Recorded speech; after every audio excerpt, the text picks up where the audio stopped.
John, you just said that Iran was not going to do this for nothing, but didn't they also get 5 Iranians? They will get 5 Iranians as well. Yeah, Jackie. Then why did we need to add $6 billion on top of that? This is the deal that we were able to strike to secure the release of 5 Americans.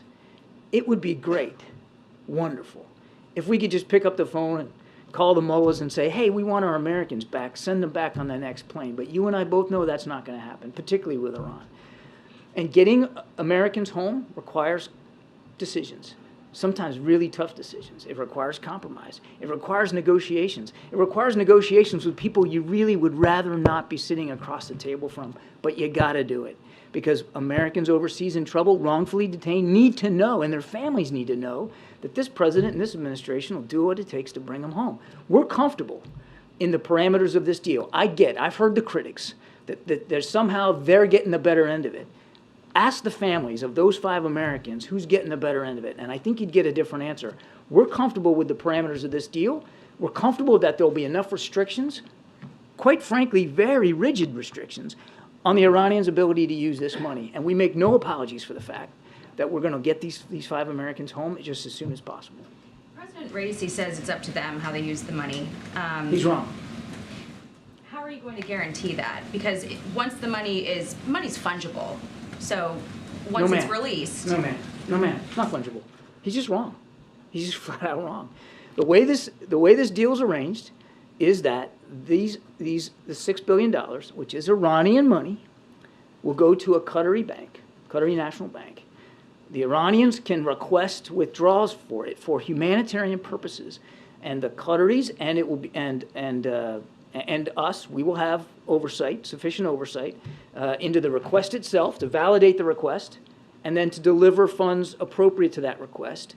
The money will then go to qualified vendors to purchase and deliver the food, the medical supplies into Iran. So it will go directly to aid organizations or appropriate relevant organizations inside Iran so that the Iranian people can benefit from it. And that's an important point too.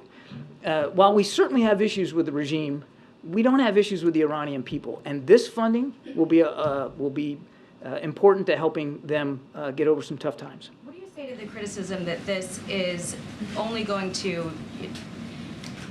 go against all of these efforts to deter Iran from getting a nuclear weapon? I mean, this came right after the IAEA director said that the international community is losing interest in holding Iran accountable, that these violations are routine, and now we're making this deal where they're going to have money to use for humanitarian purposes, but to Peter's point, freeing up $6 billion that they can pull from other places to use for proxy attacks or building a nuclear weapon. How do you argue against that? I think I answered that question before, but I'll try it another way. We'll continue to hold them accountable for destabilizing activities. This arrangement to get these Americans home is separate and distinct from the way we are holding Iran accountable for all their destabilizing activities, to include their continued nuclear ambitions and their burgeoning and improving ballistic missile program, which we have sanctioned and will continue to keep those sanctions in place. As I said, no sanctions relief involved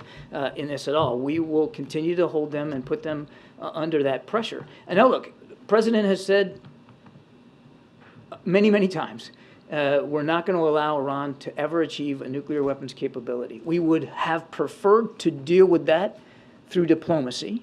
Unfortunately, the previous administration decided to tear up a deal that had actually set their ambitions back by many, many months. And now they've been allowed to continue to re-enrich.